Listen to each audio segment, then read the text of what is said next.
ጧት ልናደርጋቸው የማይገቡ 5 ነገሮች ናቸው አሁን ምናነሳቸው። ጧት የተሻለ ንቁ የቀን ውሏችን ላይ ንቁ ቀልጣፋ ሆነን እንድንውል ይረዱናል እነዚህን። እሺ መደገፍም መቃወም አይቻልም ይሄ ነው እና እነዚህ ነገሮች ብናደርግ ግን የተሻለ ባናደርግ የተሻለ ውሏችን ጥሩ እንዲሆን ይረዳናል ተብሎ የሚነገሩ ነገሮች ናቸው። አንደኛው ለምሳሌ አላርም የስልክ አላርማችን ላይ ማታ ልንተኛ ስንል ጧት ምን እንነሳበትን ሰዓት አላርም እንሞላለን አይደል? ሰዓት ሞልተን እንተኛለን። ልክ ጧት ግን ስንነቃ ልክ አላርሙ ሲጣራ መልሰን እናጠፋው 10 ደቂቃ ብለን ደግሞ ስኑዝ እናደርጋለን። ልክ ለ10 ደቂቃ እያልን እንደዚህ የምናደርገው ነገር የቀን ውሏችን ላይ በጣም ተጽዕኖ ይፈጥራል ተብሏል። በተለይ ይሄ አሁን ለ10 ደቂቃ የምንቀጥላት ነገር አንደኛ ስንነቃ ጥልቅ ከተባለው እንቅልፍ ነው የነቃ ነው። ስለዚህ ሰውነታችን በቂ እንቅልፍ አግኝቷል። እንደገና ደግሞ ለ10 ደቂቃ በመናደርጋት አላርማን ለማስረዘም የምናደርገው ጥረት ምንም በስነ ስርዓት እንኳን ጥልቅ የሚባለው እንቅልፍ ውስጥ እንኳን መግባት አንችልም በዛ ደቂቃ ውስጥ። በዛ ላይ ደግሞ ሙሉ በሙሉ አይምሮአችንም ረፍት ላይ አይሆንም። በቃ ይጮህ ይሆን አይጮህ ይሆን የሚል አስተሳሰብ ላይ ነው የሚቆየውና አንዳንዴ 10 ደቂቃ ሞልተን እኮ በ5 ደቂቃ ላይ ብዙ የተኛን መስሎን እናየዋለን ጮሆ አምልጦኛል እንዲ ብለን። ስለዚህ ይሄ በጣም ጥልቅ ወደ ተባለው የእንቅልፍ ስርዓት ውስጥ እንዳንገባ የሚያደርገን ነገር ነውና ለ10 ደቂቃ ያንን ነገር ማድረግ የበለጠ እንደውም በእኛ ላይ የድካም ስሜት እንዲፈጠር የመነቃቃት ነገራችንን እንዲደበዝዝ የሚያደርግ ነገር ነውና የቀን ውሏችን ላይ ትልቅ ተጽዕኖ ይፈጥራል።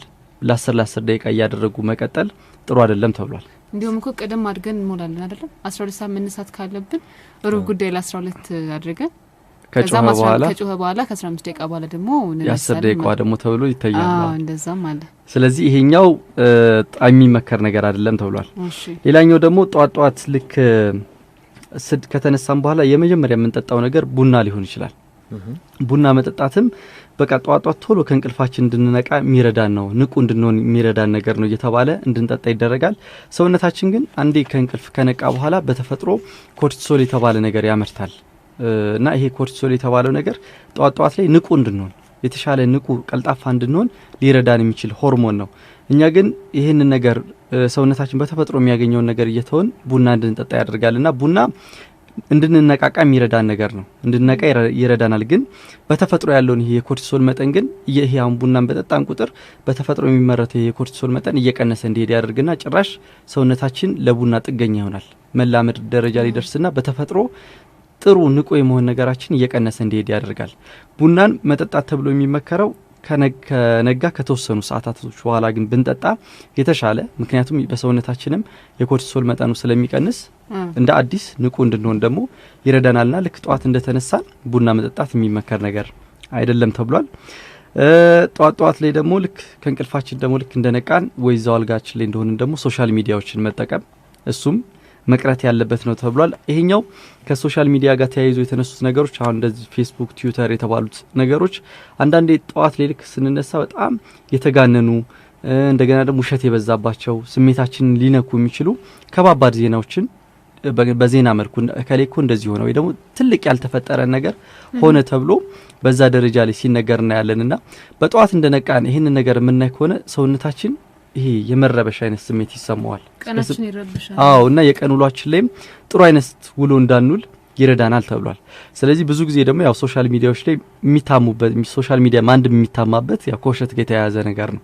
ስለዚህ ውሸት በብዛት የሚነገርበት ነው። ይሄ የቀን ውሏችን ደብሮን ንቁ ሳንውል ክብድ እንዳለ እንደዚህ ተከፍተን እንድንውል ሊያደርገን ይችላልና ለቀን ውሏችን ደግሞ ጧት ላይ የምንፈጥረው ስሜት ወሳኝነት አለው። ጧት ላይ በጥሩ ስሜት የምንነሳ ከሆነ የቀን ውሏችንም ጥሩ ሆኖ እንዲቆይ ያደርጋል። ሌላኛው ነገር ከጨለማ ጋር በተያያዘ ነው። ከእንቅልፍ ከነቃም በኋላ ጨለማ ውስጥ ለረጅም ሰዓት የመቆየት ልምድም አለን። በተኛንበት እዛው መብራት አጠፋፍተን ለረጅም ሰዓት ተኝተን ደግሞ የምናስበውም ነገር ይኖራል። ይሄ ለሰውነታችን ጥሩ አይነት ስሜት ጥሩ አይነት መልእክት አያስተላልፍም ተብሏል። አንዴ ከነቃም በኋላ በጨለማ ውስጥ በምንቆይበት ሰዓት ላይ የሰውነታችንን የሰዓት የእንቅልፍ ሰዓት ሰውነታችን በራሱ የሚመራበት የራሱ ያቆጣጠር ሰዓት አለው እና ያንን ነገር የማዛባት ነገር ይታይበታል ተብሏል። በተለይ ሰውነታችን በሁለት ነገሮች በተለይ ከእንቅልፍ ጋር በተያያዘ በሁለት ነገሮች ይመራል። አንደኛው ልክ ሰዓታችን ለምሳሌ ሁሉ ጊዜ አንድ ሰው ማታ 3 ሰዓት ላይ የሚተኛ ከሆነ 3 ሰዓት ላይ ሲመጣ እንቅልፉ ይመጣል። አንዳንድ ሰው ደግሞ ልክ መብራት ሲጠፋ ደግሞ እንቅልፉ የሚመጣበት ይኖራል። ይሄ የሰውነታችን የራሱ የአላርም ስርዓት ነው። አንደኛው ለምሳሌ አሁን ሜላቶኒን በሰውነታችን እንቅልፋችን ሲመጣ በቃ ተነስ የእንቅልፍ ሰዓት ነው ብሎ የሚነግረን ሜላቶኒን የሚባል ሆርሞን አለ። ይሄ ሆርሞን አንዴ ከተኛም በኋላ አሁን ባልኳቸው በሁለት ነገሮች ይመራል። አንደኛ ሁሌ ባስለመድነው የእንቅልፍ ሰዓት 3 ሰዓት ካልን ሜላቶኒን ይመረታል። በቃ የእንቅልፍ ሰዓት ነው ግባና ተኛ የሚል መልእክት ይኖረዋል ማለት ነው። ሌላኛው ደግሞ በጨለማም ደግሞ ጨለማ ነገር ሲኖርም ደግሞ በቃ ልክ ይሄ ሆርሞን በሰውነታችን መመረት ይጀምራልና የመተኛት እንድንተኛ ደግሞ የመቀስቀስ አይነት ነገር ስሜት እንዲሰማን ያደርጋል። ይሄ ጠዋት ከነቃም በኋላ ቤታችንን ያለንበትን ቦታ ጨለማ የምናረከው ከሆነ ሰውነታችን ምን እንደተፈጠረ ግራ ይገባዋል ማለት ነው። ይሄ ሜላቶኒን የተባለው ነገር ከጥልቅ እንቅልፍ ወጥተን እንደገና እንዲመረት የማድረግ ነገር። ስለዚህ ጨለማም አንዱ ምክንያት ነው ማለት ነው ይሄ ሆርሞን እንዲመረት። ስለዚህ ወደ እንቅልፍ እንድንገባ የመገፋፋት ነገር ሊያሳይብን ይችላል ብሏል። ይሄ በሃርቫርድ ዩኒቨርሲቲ ተመራማሪዎች የተሰራ ጥናት ነው። የመጨረሻው ከነቃም በኋላ አልጋ ላይም ደግሞ ረጅም ሰዓት ከጨለማም ሳይሆን ረጅም ሰዓት መቆየትም ከእንቅልፍ ጋር በተያያዘ በሰፊው ተጽዕኖ ይኖራል። የቀን ውሏችን ላይ ንቁ ደስተኛና ምርታማ ሆነ እንዳንውል ተጽዕኖ ይኖረዋል ተብሏል። የቤልጂየም ተመራማሪዎች እንዳሉት በእነሱ ጥናት መሰረት ጧት የምንሰራው ስፖርት ቀን ላይ ከምንሰራው ስፖርት የተሻለ ውጤታማ ያደርገናል ተብሏል። ለምሳሌ ጠዋት ላይ የምንሰራው ስፖርት ክብደት ለመቀነስ ብለን የምንሰራ ከሆነ በስነ ስርዓት ክብደት እንድንቀንስ ይረዳናል። በስነ ስርዓት በሰውነታችን ላይ ለውጦች እንዲታዩ የምንፈልግ ከሆነ በስነ ስርዓት ያ ነገር እንዲታይ ያደርገናል።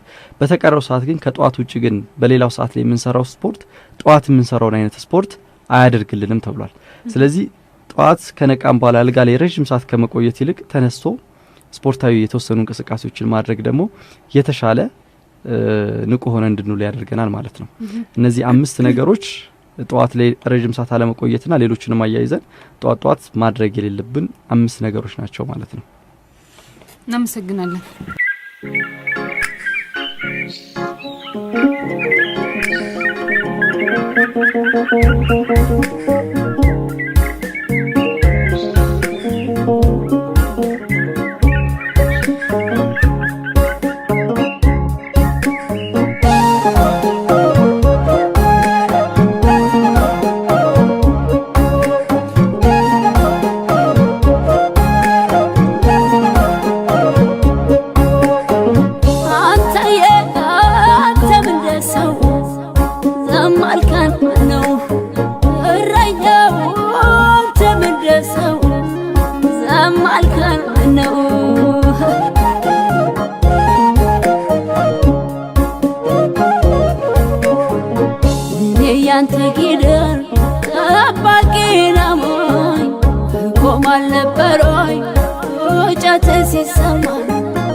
ምነው እረኛው ተመደሰው ዝም አልከን ምነው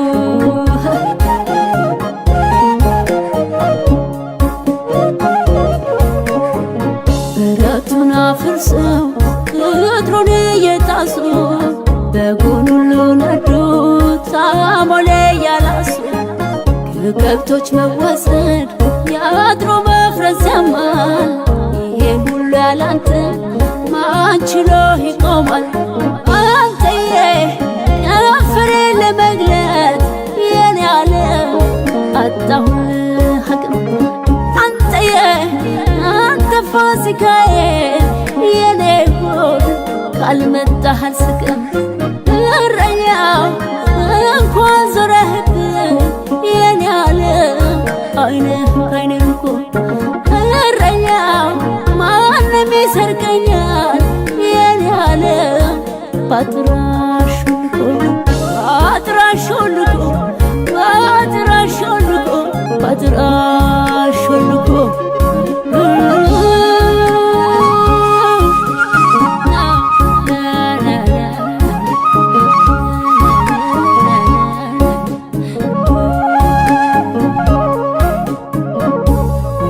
እግሬን ያለፈ ልቤ